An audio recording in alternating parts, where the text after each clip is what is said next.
Hi മക്കളെ, 2026 KEAM crack ചെയ്ത് കേരളത്തിലെ ഏറ്റവും മികച്ച എഞ്ചിനീയറിംഗ് അല്ലെങ്കിൽ ഫാർമസി കോളേജുകളിൽ അഡ്മിഷൻ എടുക്കണം എന്ന് ആഗ്രഹിക്കുന്ന ഒരാളാണ് നിങ്ങൾ. +2 ബോർഡ് എക്സാമിന് ശേഷമുള്ള സമയം കൊണ്ട് നമുക്ക് കീമിന് പഠിച്ചെടുത്ത് കീമിലൊരു മികച്ച റാങ്ക് കരസ്ഥമാക്കാം എന്നാണ് നിങ്ങൾ വിചാരിക്കുന്നെങ്കിൽ ഞാനൊരു സത്യം പറയട്ടെ, അതൊരിക്കലും നടക്കാൻ പോകുന്നില്ല. കാരണം നിങ്ങൾ ആലോചിച്ച് നോക്കിയിട്ടുണ്ടോ, എത്ര ചാപ്റ്റേഴ്സാണ് കീം എക്സാമിനുള്ളത്? +1ലെയും +2ലെയും ചേർത്ത് 64 ചാപ്റ്റേഴ്സ് ഉണ്ട്. ഫിസിക്സിലെയും കെമിസ്ട്രിയിലെയും മാത്സിലെയും അടക്കമാണെങ്കിൽ മൊത്തം ചാപ്റ്റേഴ്സാണ് ഞാൻ പറഞ്ഞത്. ഈ 64 ചാപ്റ്റേഴ്സ് പഠിക്കാൻ ബോർഡ് എക്സാമിന് ശേഷം നമുക്ക് എത്ര സമയം ഉണ്ടെന്ന് അറിയോ? ലെസ് ദാൻ 15 ഡേയ്സ്, 15 ദിവസത്തിലും താഴെ മാത്രം സമയം നമുക്കുള്ളൂ.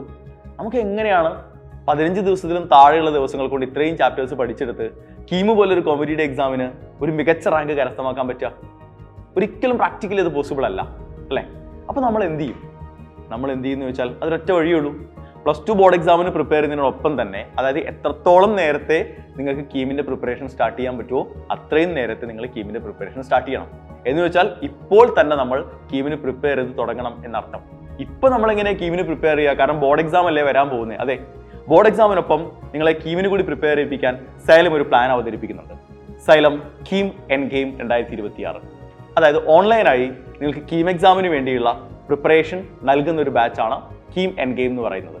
കീം എൻഡ് ഗെയിമിൽ ഇപ്പോൾ ജോയിൻ ചെയ്യുന്ന ആളുകൾക്ക് ബോർഡ് എക്സാം റിവിഷൻ ബാച്ചിലേക്ക് ഫ്രീ ആക്സസ് കൂടിയുണ്ട്. അപ്പോൾ അതാണ് ഞാൻ നേരത്തെ പറഞ്ഞത്, ബോർഡ് എക്സാമിന് നിങ്ങൾക്ക് പ്രിപ്പയർ ചെയ്യാം, അതിനൊപ്പം കീം 2026 പ്രിപ്പയർ ചെയ്യാം. അതല്ല, നിങ്ങൾ ബോർഡ് എക്സാമിന് ശേഷം മാത്രമേ കീമിലേക്ക് ഫോക്കസ് ചെയ്യുന്നുള്ളൂ എങ്കിൽ മക്കളെ, ഒരിക്കലും കീമിൽ ഒരു മികച്ച റാങ്ക് സ്വന്തമാക്കുക എന്നുള്ളത് നിങ്ങളുടെ സ്വപ്നം മാത്രമായിട്ട് അവശേഷിക്കും. കാരണം ഞാൻ പറഞ്ഞതെല്ലാം അതിൻ്റെ ഒരു റിയാലിറ്റിയാണ്. അതിൽ നമ്മൾ നേരിടാൻ പോകുന്ന മറ്റൊരു പ്രശ്നം എന്താണെന്ന് അറിയുമോ?